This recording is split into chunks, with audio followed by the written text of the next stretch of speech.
Well, good afternoon, everybody. My name is Daniel Kolar. I am head of automotive and mobility practice with Interlink Group out of our Shanghai office.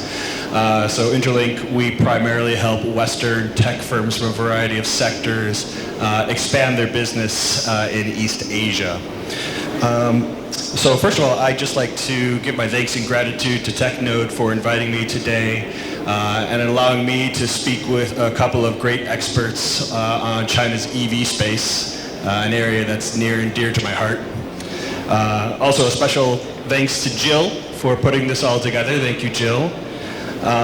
So just to jump right into it, so over the past few years, we've seen tremendous changes in China's automotive space. So just a few years ago, we've seen China go from a country that was not seen as a major innovator of automotive technologies to being one of the major drivers of key innovations, especially in the EV space.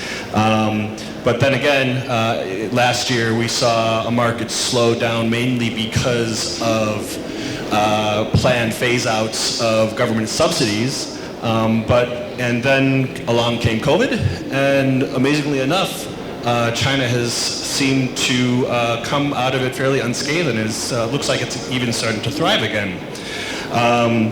So today, we'd kind of like to discuss with our panelists a little bit more about where China is at right now, how it got here, and where we might be going from here.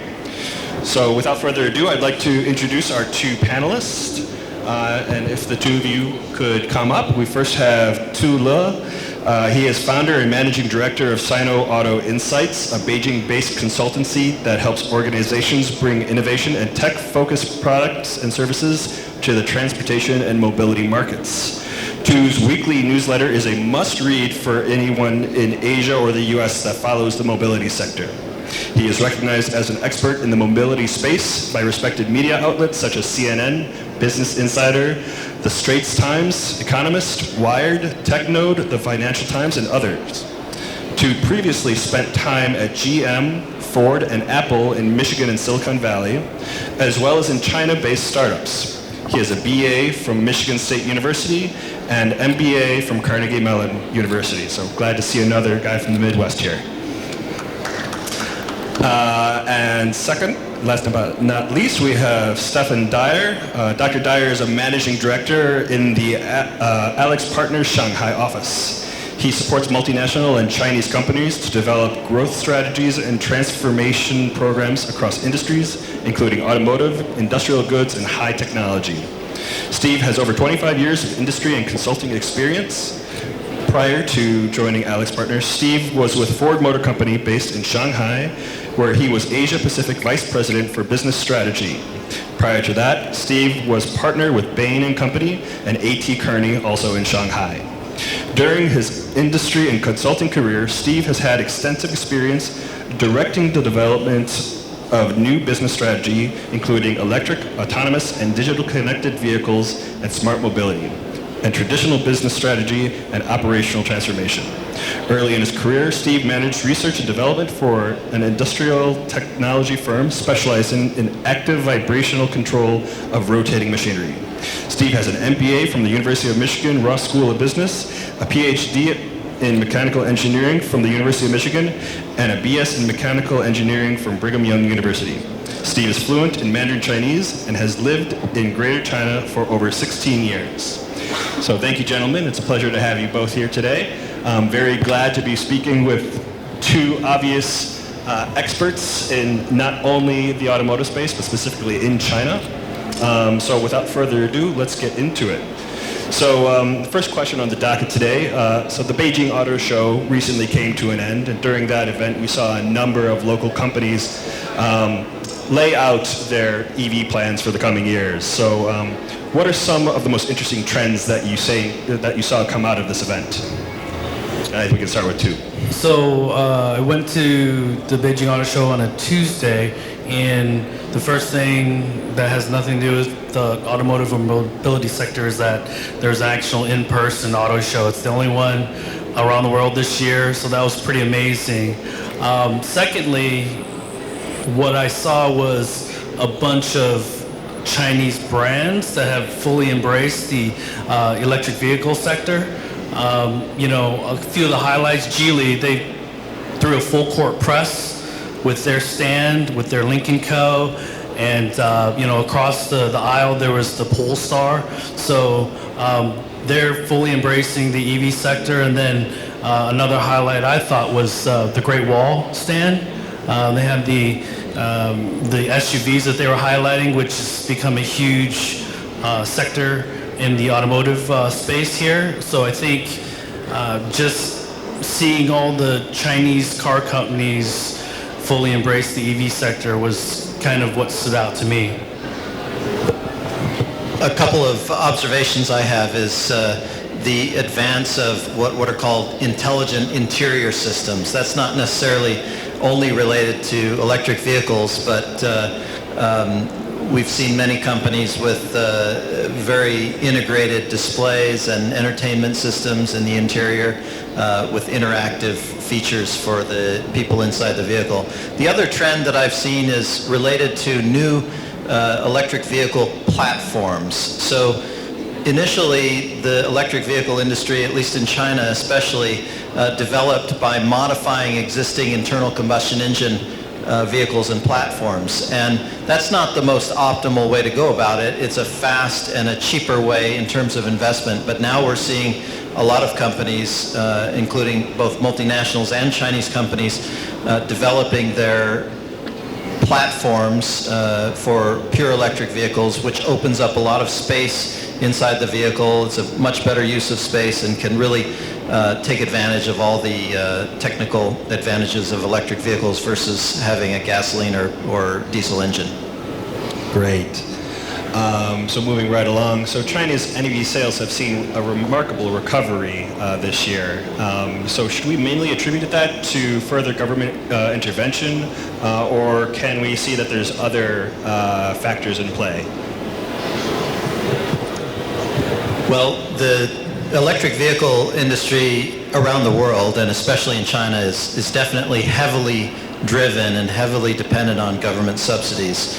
As Daniel mentioned earlier, the declining electric vehicle sales in the last 2 years in China have been correlated with the phase out of the original subsidy system and the transition to a new credit system that hasn't yet quite been stabilized and worked out. And so that's correlated with declining sales. This year, we've seen continued declines. Of recent months, we've seen some increase. And indeed, there are some both extensions of existing government subsidies as well as license plate restrictions that motivate people to buy electric vehicles to get the license plate. So in the short to medium term, when electric vehicle batteries are still quite expensive, charging stations are still not prevalent necessarily and expensive, it'll continue to require government subsidies.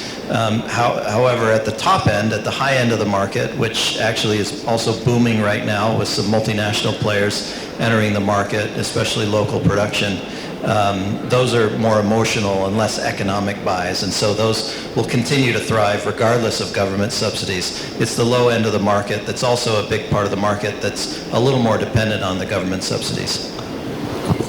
I tend to look at it a bit more simply. I think, they think the Chinese government had put in place subsidies in 2010 when EV sales were zero.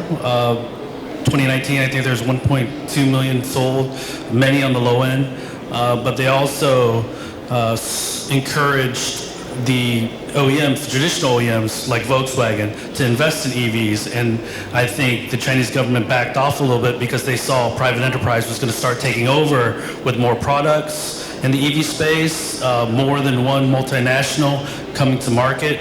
And, within the next 18, 24, 36 months, there's going to be a number of EVs and PHEVs. And so I think that was one of the main reasons the Chinese government kind of felt they did their job. I think the lumpiness of sales due to COVID kind of clouds that a little bit. But now we see that COVID has pulled in global EV demand probably by at least 18 to 24 months, and we're seeing increased sales in the EU. I think the US is still going to lag behind because of COVID and the love of trucks that they have, but I think this is just going to create an increasing trajectory starting in China, because the two largest players, GM and Volkswagen, it's their most important market, so it's going to force them to switch their entire product lineup over to EVs, which means feeding more EVs to the EU and feeding more EVs to the US. Okay, just to build on that, so I mean, one of the main reasons that we've seen an uptick in recent months appears to be that there's been increased support to upgrade government fleets and even private fleets. So there's only so far that can go. So once that part of the market dries up, even with continued government support, do you foresee that we can still see sustained growth within the consumer space? I'm very optimistic that the electric vehicle market in China will continue to grow. As government subsidies phase out, that'll be the same timing that battery costs are going down and other technology is increasing. So long term, I'm still very optimistic about the EV industry, especially in China. But in the medium term, government subsidies will be critical to build scale. I think that as long as there's strength in Tesla brings excitement to the market. And, the surprise this year is the Wuling Hongguang, right? For $4,000, it's an EV that goes about 100 kilometers. So on the low end, I think you're going to see other car companies gain a lot of confidence by seeing Wuling being able to sell 10, 12,000 of those a month. And so again, I agree with Steve that there might be a flatlining for 18 months until it really builds momentum, but then, I think it'll be growing and leading the rest of the world for at least a few years before the EU the EU has more products like China will, and the US, it's going to be very hard to predict until they can get past COVID, unfortunately. Okay, fascinating. So let's move upstream just a bit. So with respect to battery technology, there's still a number of technology and commercial issues that have to be passed before mass EV adoption can occur. So do you foresee that in the near future that we can expect to see cheap, safe, long-range battery technologies that Chinese consumers can easily charge?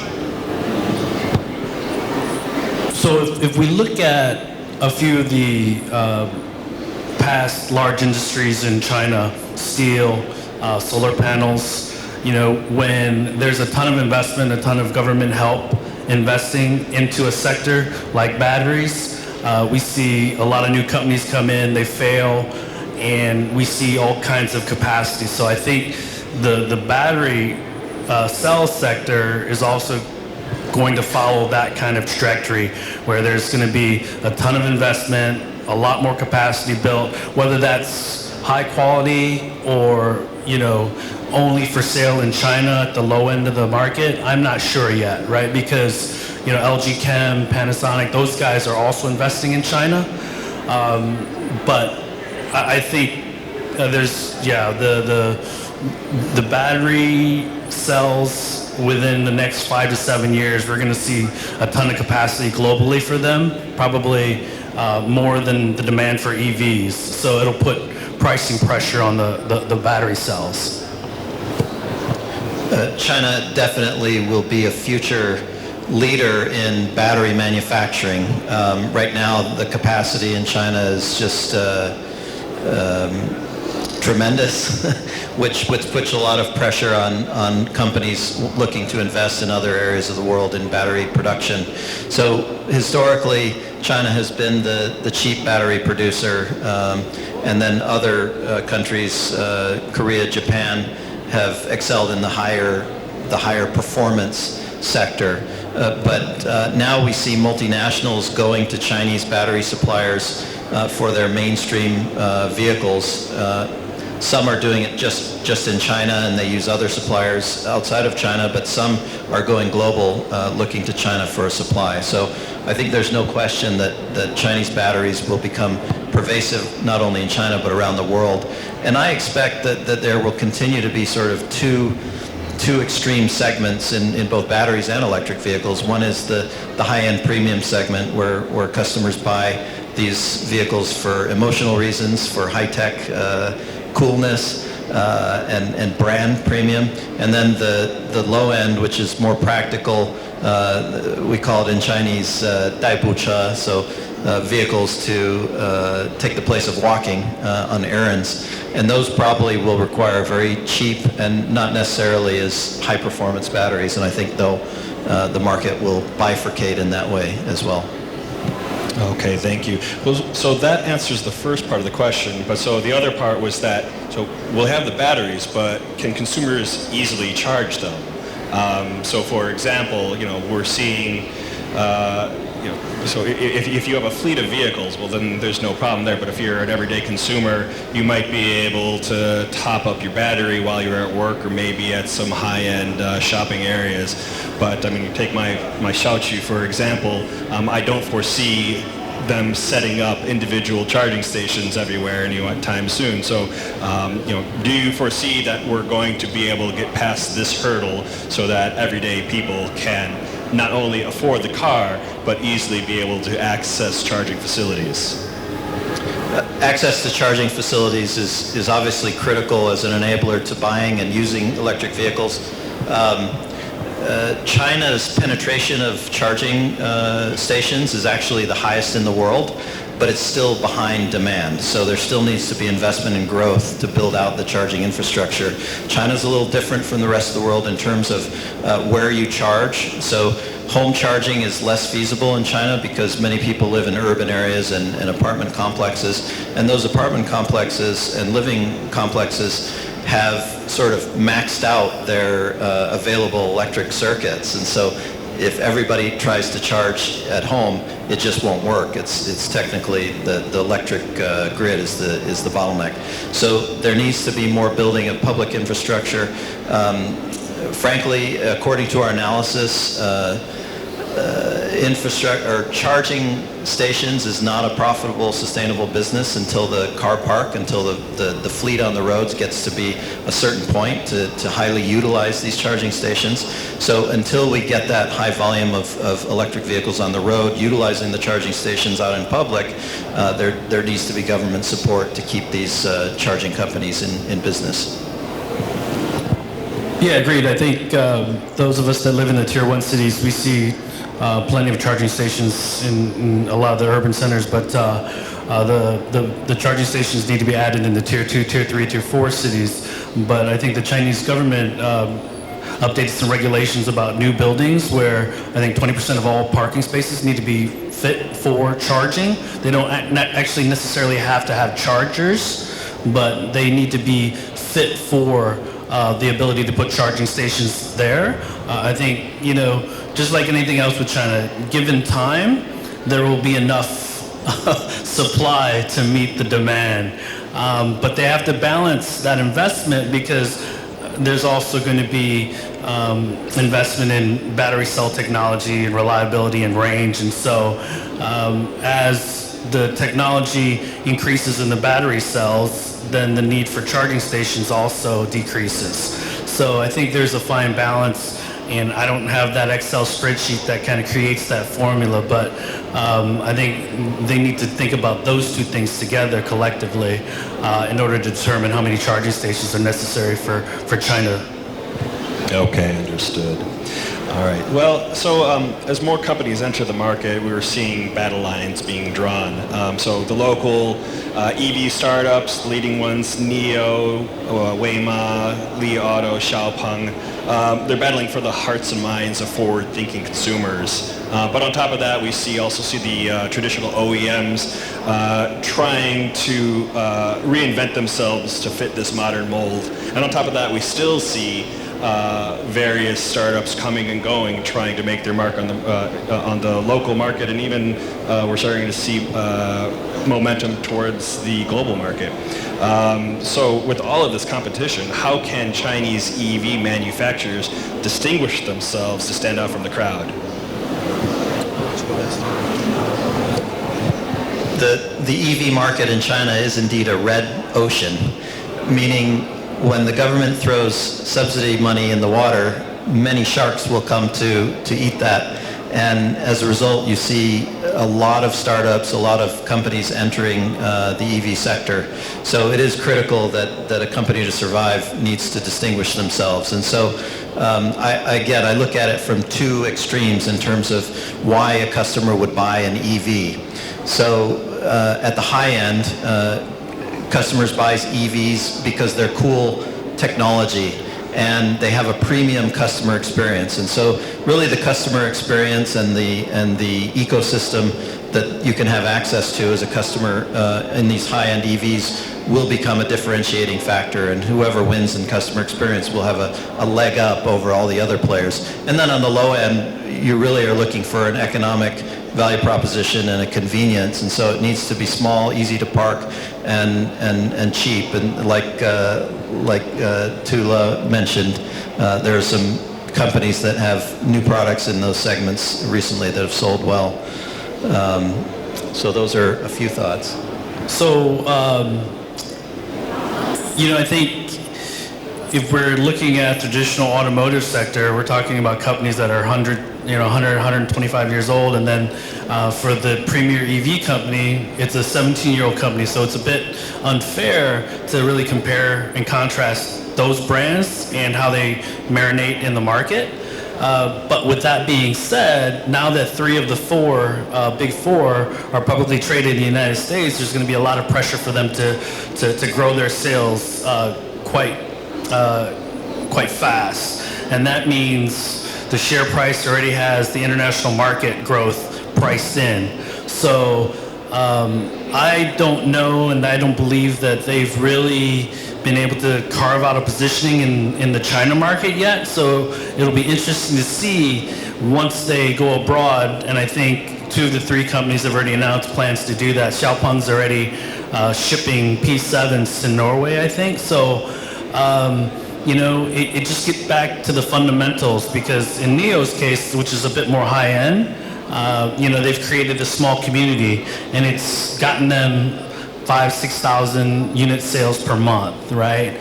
But in order to get to 12, 15, 25,000, we're going to have to get more into the promotions, into digital marketing, into direct-to-consumer kind of promotions and things like that. So in order to create those network effects, and I'm not sure that they have the ability in-house currently to really, really become a marketing machine.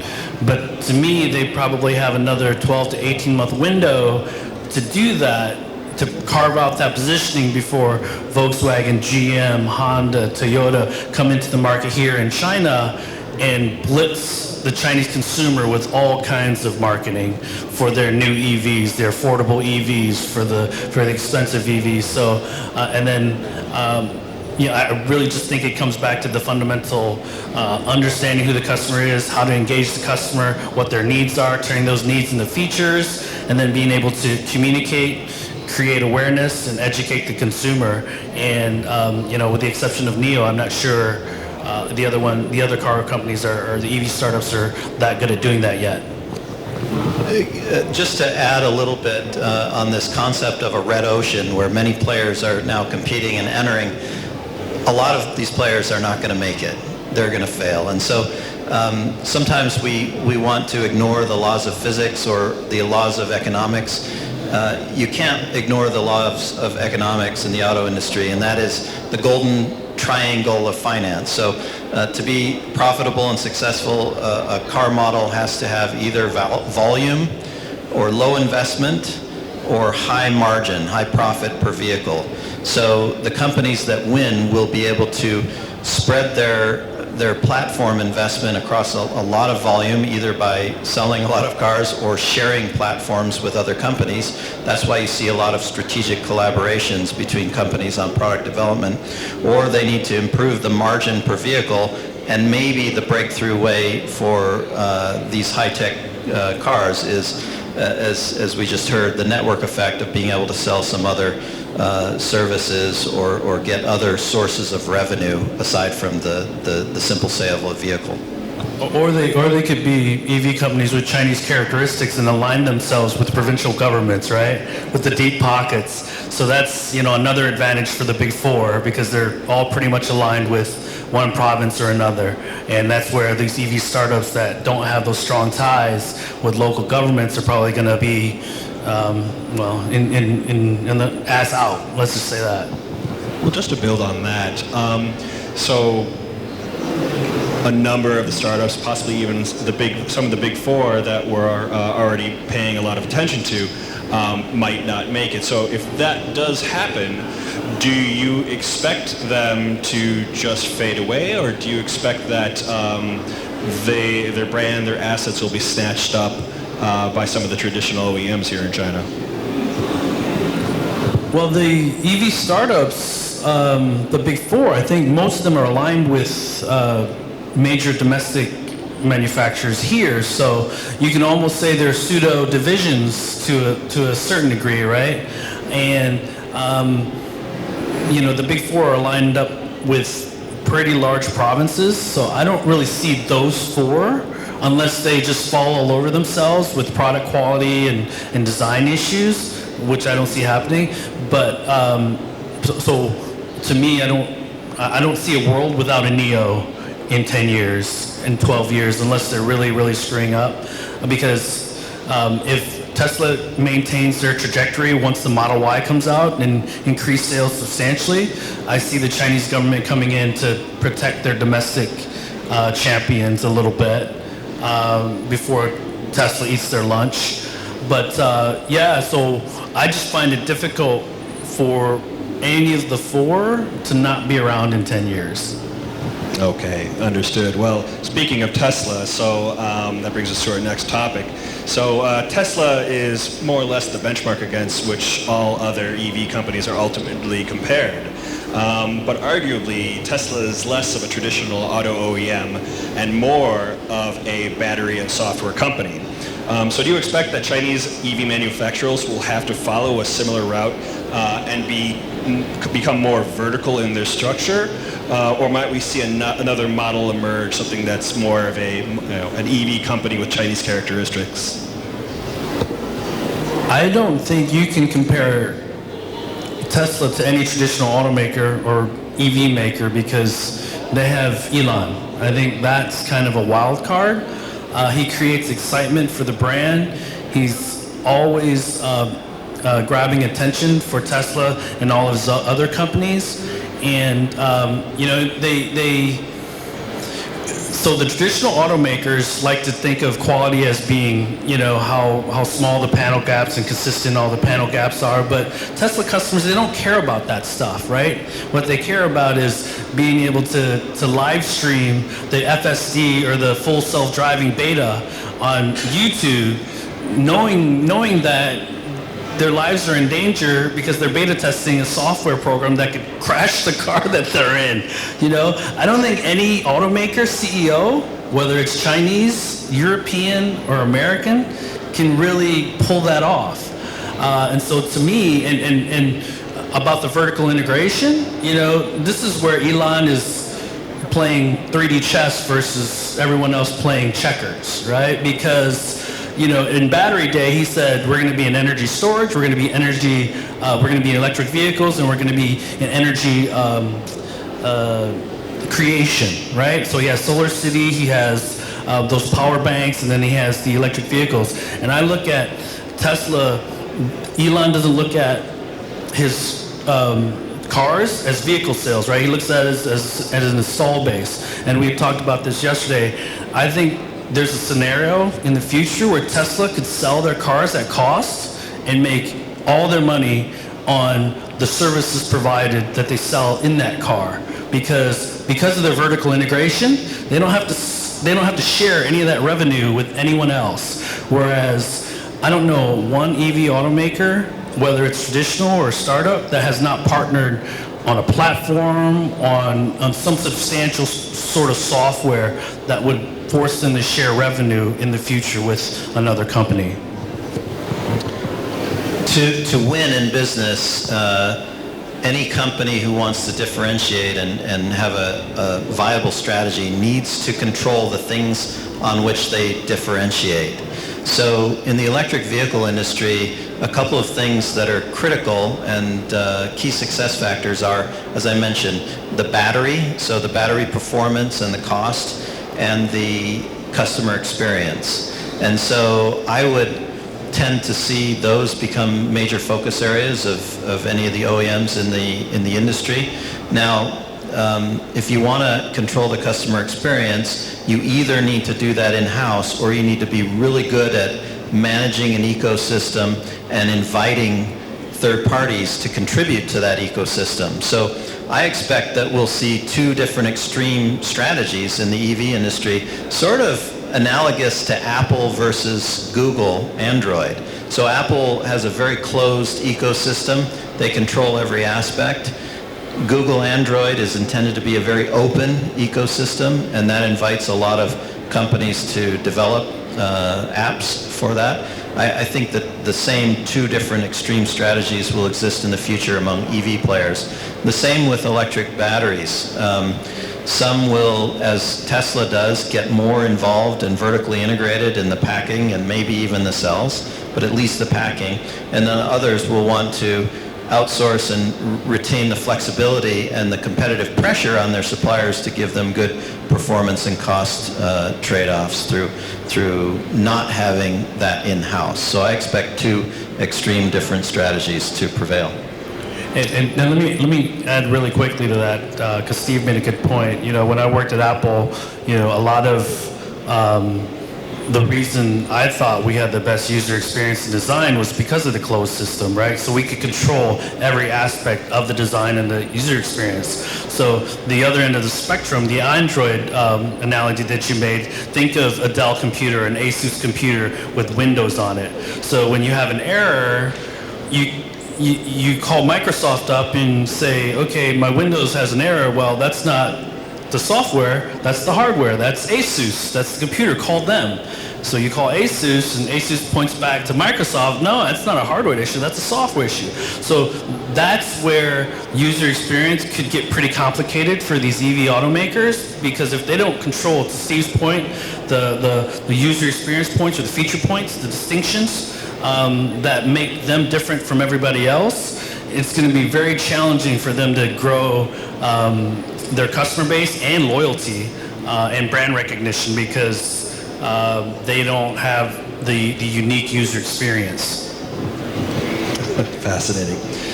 Okay, so China was the leading EV market globally, but EV auto sales in the EU has recently surpassed China's. So how do you see this affecting the prospect of Chinese EV manufacturers at home and abroad? Start with you, Tula. China's by far the largest auto market in the world, and the government has a clear intention and very public intention to support the development of EVs. Whatever short-term sales advantage might take place in Europe, I don't see that persisting. I expect China to regain the lead in terms of EV sales over the long run. That was a blip.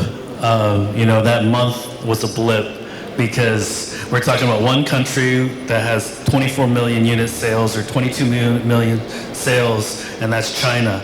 And to me, it's folly to lump 18 countries together and say the EU as one big country, because there's dozens of languages, dozens of cultures, and you know, Germany, if EVs become the number one selling product or, you know, type of vehicle, it's because of Volkswagen, right? They're driving that. You know, that wouldn't naturally occur, you know, with a competitor or a non-Volkswagen branded car. The German government just wouldn't allow that to happen. And so, you know, again, to Steve's point, it's a blip. You know, China's just gonna ape the EU and the United States when it comes to EV sales very soon. All right, understood. Well, so let's look at it another way. So we also see a number of companies, both startup and traditional OEMs, starting to put together plans for increased overseas sales. So how do you foresee local EV manufacturers performing in overseas markets? So I know, again, I think Xiaopeng shipped some P7s, some sedans over to Norway for sales, and I think the take rate currently in Norway is about 40%. New car sales or EVs are a little bit over 40%, but I'm not sure, and maybe you guys can help me because I haven't done a ton of research on it, but I'm not sure why Norway would be chosen as the entry point for the EU, because I think annual sales for Norway of vehicles, new passenger vehicles, is about 250,000 units. So for an EV company to enter a foreign market to where even if you had 100% of the sales, it's 250,000 units. I'm not sure why they would do that. Why not? I'm not saying enter Germany, probably the most competitive country, but maybe enter the UK or enter, Italy or one of those countries, so where there's a lot more sales, but a lot less competitive than a Germany would be per se. I think Norway is the one exception in the world of a government that has more incentives to buy electric vehicles than here in China. So Norway is definitely an outlier. And perhaps, I don't know either why they would choose there, but perhaps it's easier to sell against other EVs than it is to sell in a big market of petrol or gasoline engine vehicles. Since the beginning of the modern Chinese automotive industry, Chinese companies have aspired to go overseas, and for a couple of reasons. But I think the main reasons are for credibility, at least historically. If you can succeed outside of China, that gives you a lot of credibility within China, which is the ultimate target market. Which each of those EV CEOs and co-founders want to have that cred, right? They want that global CEO cred. Yeah. And the second is it's almost a race for volume, because if you can show that you're viable, as you just mentioned, you can get the government support to keep you going and to tide you over the short-term financial difficulties that you'll have because volume's not high enough. So it's clear that most Chinese automakers aspire to go overseas. Unfortunately, none have succeeded in a big way yet. Obviously, it's only a matter of time. I expect that just like Korea had its automakers succeed, Japan first and then Korea, I expect for sure there will be Chinese global players. It's just a matter of time. But a lot of Chinese companies have also gotten in trouble by trying to complicate their business and expanding their brand portfolio, expanding their model portfolio in a way that was not healthy, where you have a lot of cannibalism between vehicle models because they're not clearly differentiated, and going into too many markets just diverts your management attention and your resources. So Chinese companies need to be very careful and very selective about where they go and when. All right, well.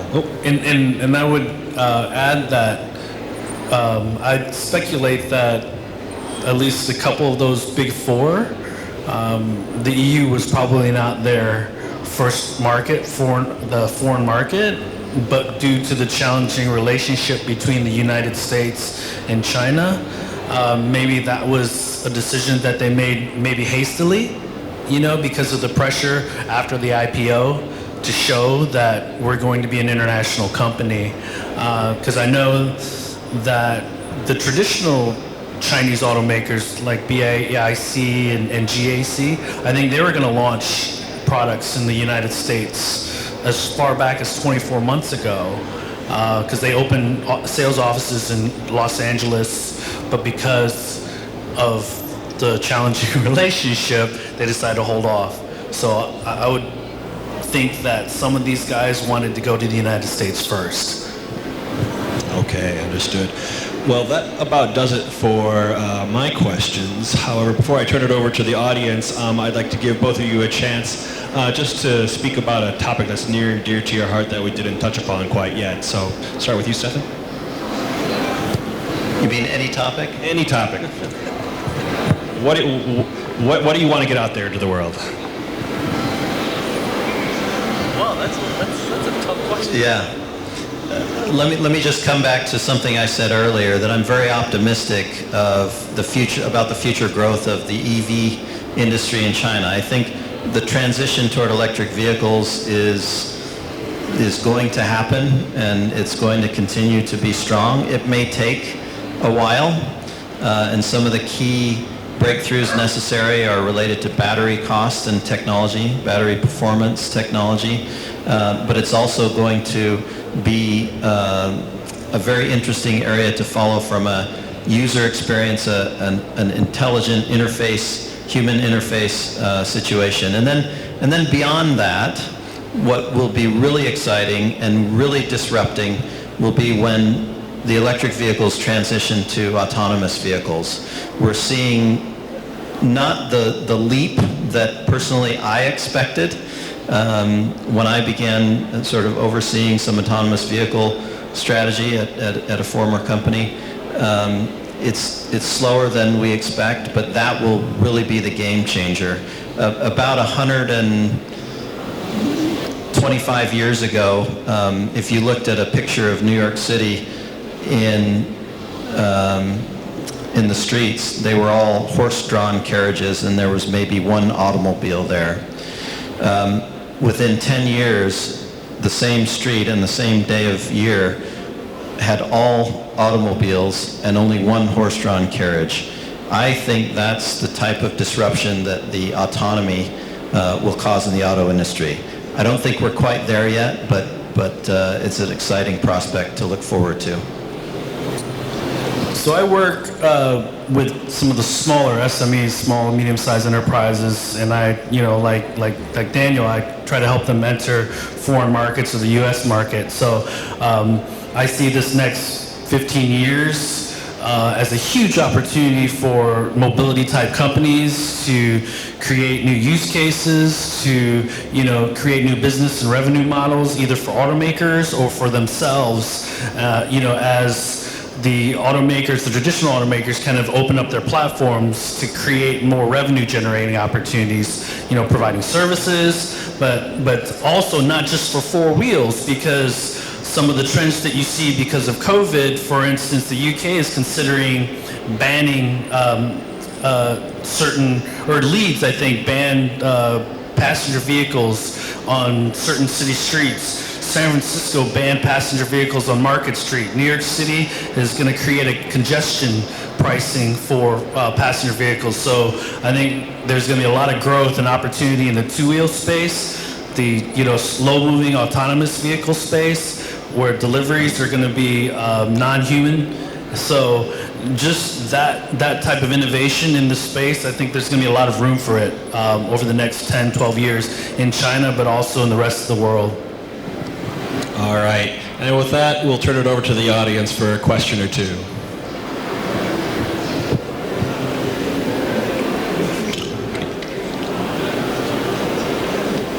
Can we get a microphone? I'll bring it up.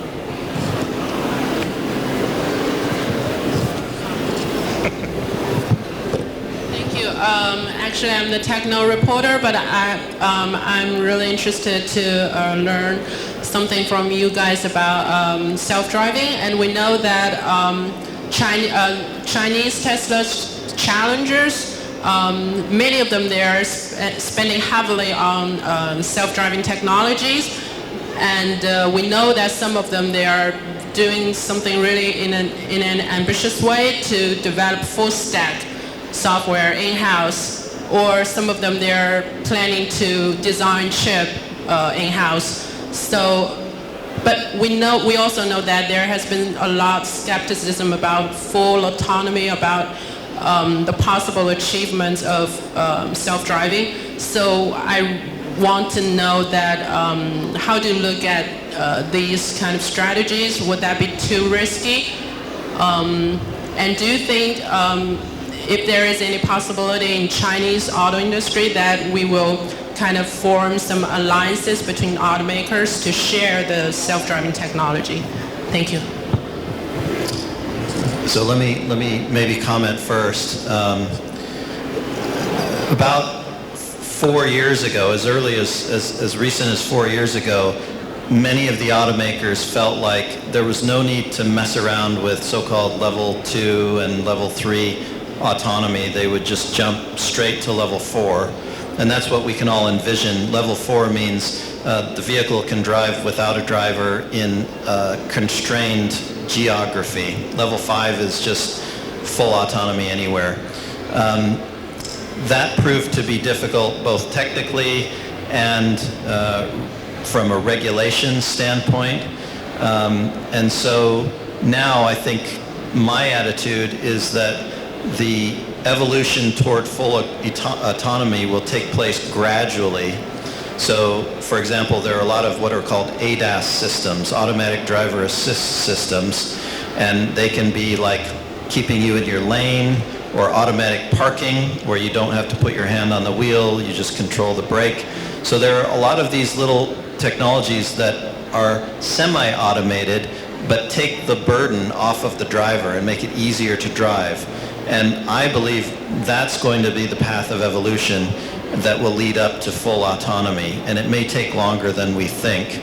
But I also expect China to be one of the key innovative countries in these areas because of the expertise in artificial intelligence and the sort of hot startup situation here, and because of export controls of technology both from the United States into China and from China into the United States. I think that China will need to develop sort of an independent ecosystem of autonomy, and the US will have its. And definitely I see collaboration, strategic collaboration among automakers and suppliers being a key part of this. Just like electric vehicle platforms, you need to share the investment. Autonomy, you must share the investment. It's a huge investment. Billions and billions of dollars will be required, and that's best shared among strategic partners, I believe. So Jill, to answer your first question, I don't know if it's technology that they need to share. I think it's the data, which they'll never share, right? So from that standpoint, that's the difficulty, right? And if we're answering the question generally, I would look at once regulations, whether it's in Europe, United States, or China, catches up to innovation, we're going to see use cases carved out, right? So there's going to be over-the-road commercial trucking. That's one use case where there could be autonomous vehicles, level 4, much quicker than, downtown Shanghai with level 4 autonomy, right? So if we look at commercial trucking, there's 2 or 3. So over the road from point A to point B, transitioning into the city, and then, city to city, intra-city, right? And that's where, the big commercial trucks could be on the highways, and then it could transition, and then the low-speed autonomous delivery vehicles could take over on the intra-city stuff. So that's where I think it'll be lumpy, depending on the regulations, right? And then, because I don't think we can look at it, I think everybody is looking at it from the standpoint of there's going to be autonomous vehicles everywhere. And I think depending on the city, there might be a geofenced area in the city. There could be business campuses that are geofenced that all it is autonomous.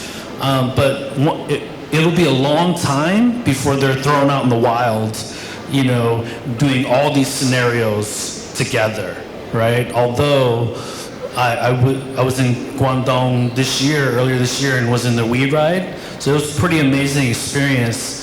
And then earlier, around Chinese New Year time, I went to Pittsburgh, and I won't say the 2 companies that I visited, but they're both invested in by automakers in the US, and their technology is really, really amazing too, but they've also moved into commercial trucking because they see the runway much longer when it comes to level 4 passenger vehicles. And so in order to get revenue generating right away, they're looking at different ways to deploy their technology in different use cases. So I think that's going to be a better way to look at how autonomous vehicles kind of enter the market. Well, I wish we had another 45 minutes so I could pick your brains just on the market for autonomy, but unfortunately I believe we've come to the end of our time. So one last time, thank you, gentlemen. It was a wonderful experience being able to discuss EV and how it's transforming China's landscape, and I look forward to speaking to you both in the future. Hey, this is fun. TechNode, thank you. Thank you.